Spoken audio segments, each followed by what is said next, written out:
Что нам может сказать это выражение? Напряженные брови. Подпишитесь на канал, чтобы иметь доступ ко всем жестам, которые помогут вам понять человека, а не его слова. С вами словарь жестов.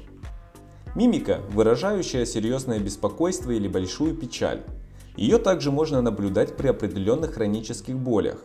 Острые, резкие, болезненные ощущения, наоборот, вызывают такую реакцию, при которой человек морщит лицо и хмурит брови.